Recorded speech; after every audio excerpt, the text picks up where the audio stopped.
Bom dia, boa tarde, boa noite, rapaziada. Espero que estejam bem. Meu nome é Victor e olha, me desacostumaram.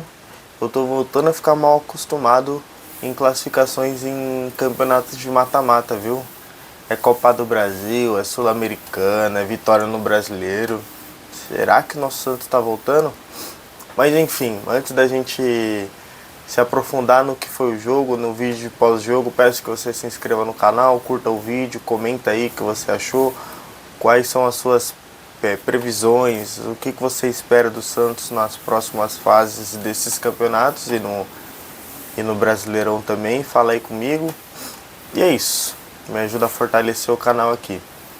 Mas enfim, o jogo do Santos ontem contra o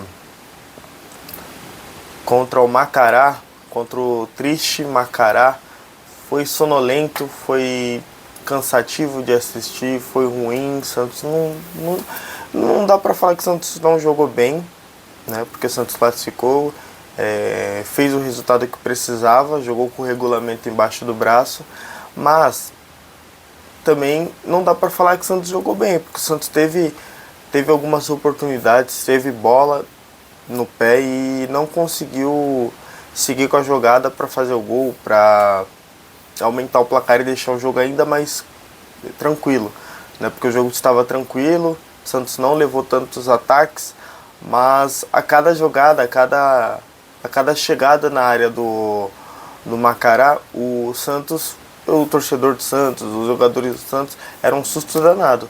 A bola não podia chegar no gol do Brasão, não podia chegar próximo ao gol ou na área, que o Brasão ficava extremamente desesperado.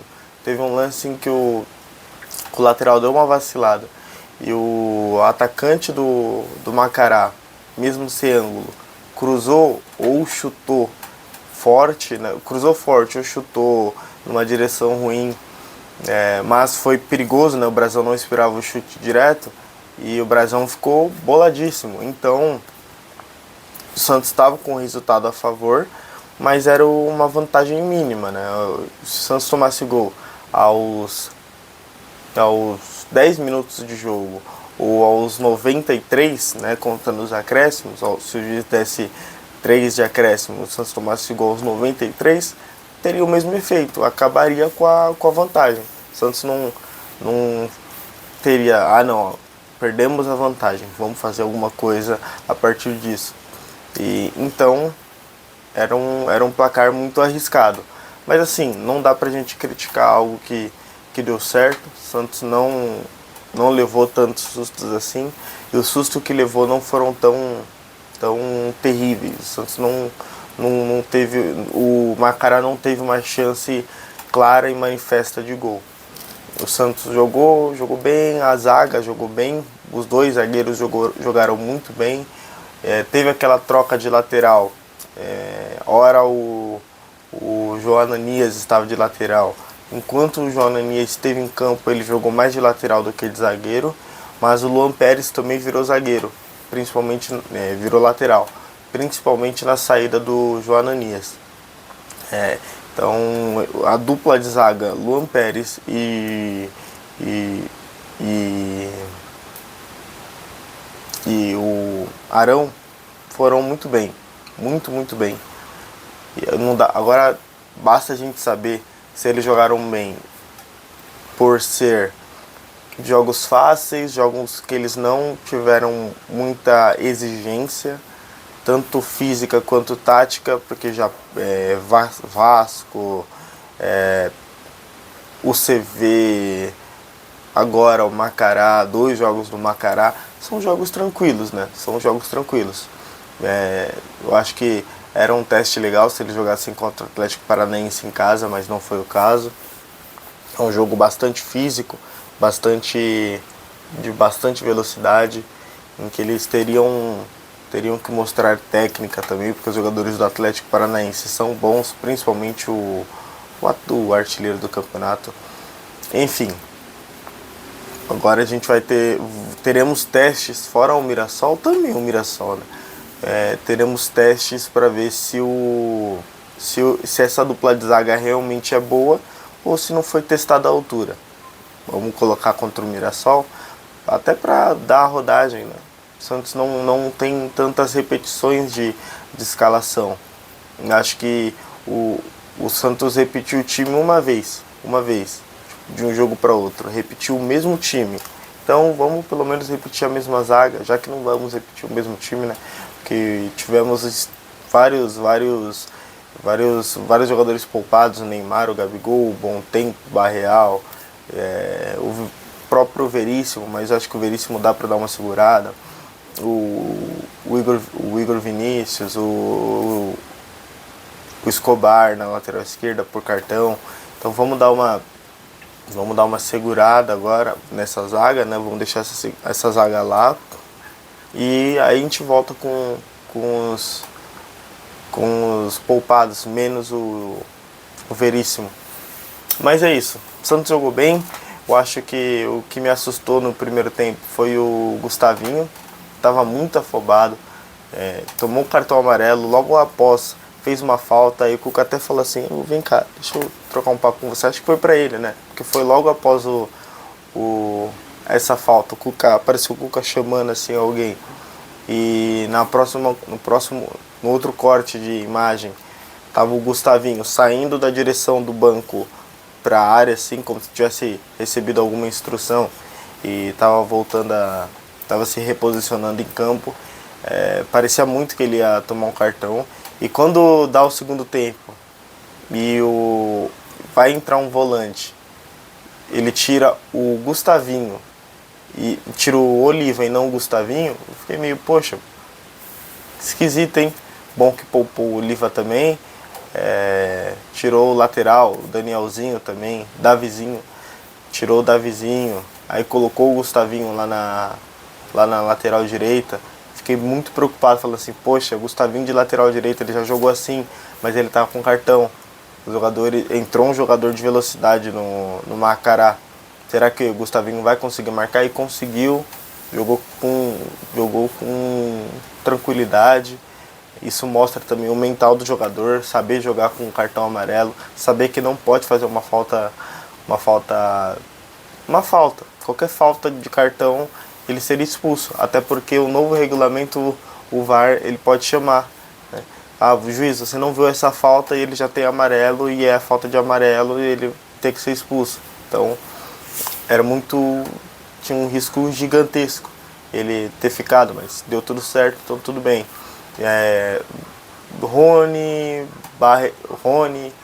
Rony, Cabaleiro e Tassiano não fizeram um bom jogo ofensivamente, mas fizeram um ótimo jogo defensivamente, de recuperação, de primeiro combate, porque se nós não tivermos nenhum susto, nenhum susto claro mesmo de gol, isso não é só a dupla de zaga, não é só o quarteto de zaga, não é só laterais e zagueiros. Isso vai desde lá da frente, desde a primeira marcação do Cabaleiro, do Tassiano, do Rony. Então eles ajudaram muito nisso. São fracos tecnicamente, mas ajudaram nisso. Rony correu muito, Cabaleiro correu muito, Tassiano brigou muito. Então foram importantes. Eu achei que na entrada do Roleiser, o Roleiser ia fazer alguma coisa, mas foi cansado, muito ruim. Não estava conseguindo conduzir bola. Ponto negativo também era o campo. O campo não permitia muito você carregar a bola, você trocar muito espaço, porque a qualidade do campo não estava muito legal. Então acho que isso prejudicou um pouco o jogo do Roleiser, mas ficou devendo. O Miguelito foi outra coisa. O Miguelito, além de entrar melhor, carregando melhor, escolhendo melhor as opções de passe, ele também brigou mais. Teve algumas divididas que o Roleiser perdeu, e divididas parecidas com outros jogadores, eu sei que são situações diferentes, o Miguelito ganhou. Então, e o Miguelito também está mais ambientado à altitude, né? Ele é boliviano, jogou a Copa América em muitos jogos na altitude pela sua seleção, então é mais natural para ele jogar nessas condições do que para o restante do elenco. Mas eu acho que não foi isso que fez com que ele entrasse melhor que o Roleiser, não. Também não entrou tão bem, né? Mas contribuiu mais do que o Roleiser. Eu acho que o ponto negativo do jogo, acho que não tem, porque o Santos não precisava fazer gol e não era essa a a exigência do Cuca pro elenco, não era fazer gol, era não tomar gol, era jogar com a vantagem embaixo do braço, e o Santos conseguiu isso. E não foi só a zaga que conseguiu isso, não foi só o Brasão que conseguiu isso, não foi só os volantes de marcação, foi todo o time. Muita bola, o Tassiano tirou lá do escanteio, o Rony tirou e correu e ajudou o lateral, o Cabaleiro a mesma coisa, o Tassiano era um ótimo refúgio, bola, o Santos estava num aperto, o Santos dava o bicão, aí o Tassiano brigava, recebeu muita falta lá na frente, então não dá para criticar ninguém.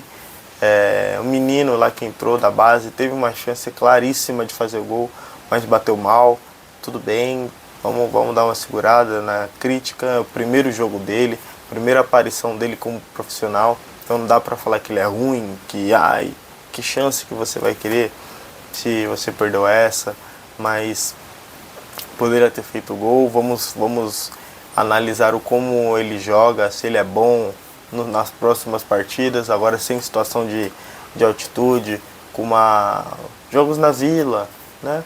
Jogos que ele jogará com o Neymar, com o Roleiser, com o Igor Vinícius ou com outro lateral, ou o próprio Davizinho, mas com o Escobar, com o melhor que o Santos tem do elenco, sabe? Não o Santos com jogadores poupados e não querendo fazer gol. Aí vai ser uma situação melhor pra gente avaliar o menino. Mas é isso, jogo sonolento, não tem muito o que avaliar. O Santos joga agora contra o Atlético Mineiro na Sul-Americana, mesma condição. O Santos faz o primeiro jogo na Vila, o Santos vai ter que fazer um bom resultado na Vila e tentar ir para Minas, ir para a MRV Arena com uma vantagem, uma pequena vantagem, no mínimo uma vantagem de um gol, e tentar segurar essa vantagem. Mas assim, até agora é um jogo grande, mas seguimos com a prioridade no Campeonato Brasileiro. A gente pode, a partir desse jogo, já poder dar uma importância maior, mas isso vai ser condicionado ao que o Santos vai fazer no Brasileiro.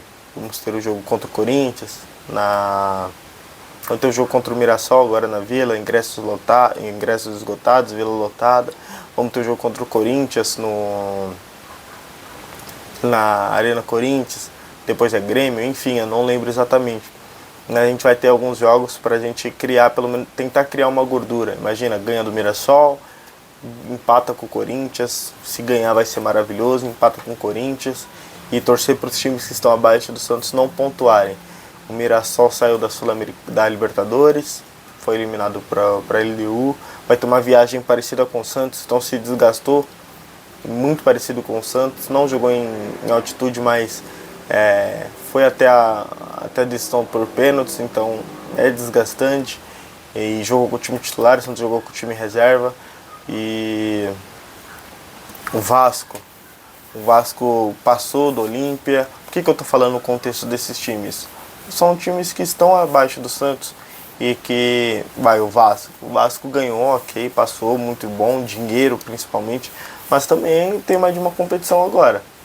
Tá vivo nas três, na verdade. Tá vivo na Copa do Brasil e tá vivo também na Sul-Americana.